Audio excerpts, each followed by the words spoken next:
Before the colonial borders, Africans moved freely. Trade routes stretched from Timbuktu to the Swahili coast, from Ethiopia to the Great Lakes.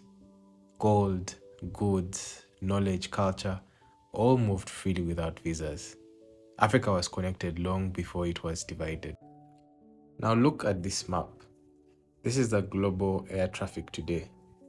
As you can see, Europe is dense with movement, North America is connected, Asia is connected, the Middle East is connected. Then look at Africa. We are disconnected. Not because we are smaller, not because we are poorer, but because movement between Africans is restricted. And there's a truth that we have to pay attention to, the fact that movement is oxygen to trade and economics. If you look at the numbers, Europe trades 60% within itself. When you come to Africa, the numbers show us that Africa is doing about less than 15% of trade within Africa. So it means that most of us in Africa, most of our nations are trading with nations outside Africa. These nations don't come to buy finished products from Africa. They come to take their raw materials outside Africa, they process these raw materials, and they sell back Africa finished goods. That also means that a lot of what Africa is importing or buying, we can actually produce locally on the continent, but we don't do so because we can't trade effectively with one another. Because as a nation, you may not be able to produce or process a particular product, but if you could sell those same raw materials to a neighboring nation and they process and you're buying back from them, it means that we're keeping so many jobs on the continent and we're keeping so much money on the continent. But a big reason as to why we don't have so much intra-African trade is partly because of the movement. If entrepreneurs, if traders, if industrialists cannot move with ease, it means that they're going to be forced to take business outside the continent. How can a continent so rich in people, so rich in culture and potential remain restricted simply because Africans cannot move freely on African soil? That question is the reason I am on your screen today. Think about it. A continent of 1.4 billion people and the world's youngest population, yet still divided by borders we do not draw, policies we did not write, and systems that do not serve us. For decades, conversations about African integration have been trapped in the hands of politicians and policymakers, people who discuss these issues at their convenience, people who travel with diplomatic passports, people who do not face the real struggles of movement on this continent like we, the common Africans, do. It's us, the students, the entrepreneurs, the hustlers, who are stopped at the borders. It's us whose goods are delayed for days and weeks. It's us who are harassed, rejected, humiliated at the borders. It's us who miss out on opportunities because of paperwork, visas, and suspicion.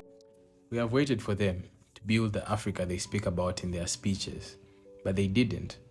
Not because they couldn't, not because they can't, but because they don't face the consequences of a divided Africa. So this awakening begins with us, the young Africans who live these struggles every single day. I'm a borderless African, together with other borderless Africans, leading a 9-month awakening marathon for a visa-free Africa for all Africans. We are not an NGO project, we are not donor funded, and we're not backed by any foreign foundation. We're simply young African entrepreneurs and students like you who want the chance to dream and build on this continent, just like millions of others. This campaign is not powered by grants.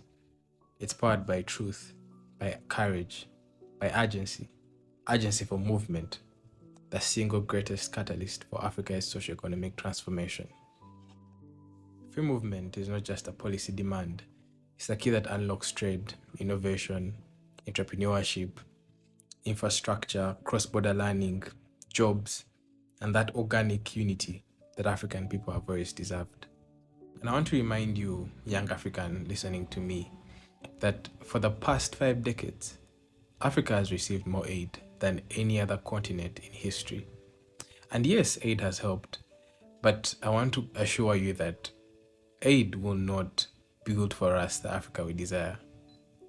To build the Africa we desire, we have to fund and own African solutions.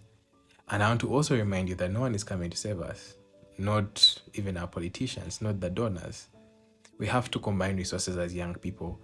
We have to combine our skills as young people. And most importantly, we have to remember that it's entirely our responsibility to build the Africa we want. Our mission is clear: to free the African mind from psychological borders, the hardest borders of all, to unite our generation around unlocking African mobility, a dream that has been delayed for over 60 years now, to activate real African prosperity so that we young Africans can dream, build, and thrive on this continent. And here's a reality we don't say out loud. Africans struggle for visas around the world. We are rejected at countless embassies. We are told silently, but clearly, that we are not wanted. But how can it be that even at home, the African is not free to move around Africa? Meanwhile, the Americans, the Europeans, the Chinese, and others, they fly into our countries seamlessly, without stress, without the humiliation, without the suspicion. They are more free in Africa than we, the Africans. This mindset must end. This system must be challenged. And as a generation, we must awaken. So we are rising to make a visa-free Africa for all Africans a reality through demanding for the full ratification of the AU Protocol on Free Movement.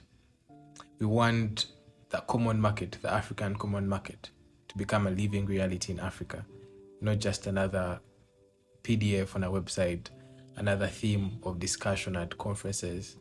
We're tired of the endless summits, the endless speeches, the endless declarations, but zero action.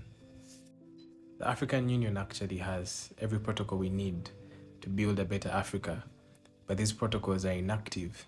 They're just somewhere in the AU gathering dust and waiting for another round of panel discussions, another round of leaders meeting, holding them up, taking photos, but they are not making the impact they should be making on ground.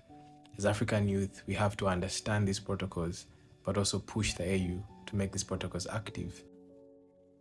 So the awakening is on, and if you are awake, I call upon you to wake up the African next to you. If you feel the urgency we feel, I call upon you to stand with us, to join in on this moment, to register in the form below and be part of this marathon. I want to remind you that we are the Africans you have been waiting for, and we have an opportunity and a responsibility to change Africa for the better. There's a lot that's happening on this continent that takes away that confidence, that takes away that belief that things can be better. But let's have some faith. Let's have some faith in this continent. Let's have some faith in our collective efforts, our collective resources, our collective efforts to make this continent better than it is today. Your phone is your tool for action, your tool for coordination. Share this message far and wide. Let's have so many young Africans joining in to change Africa for the better, because we can.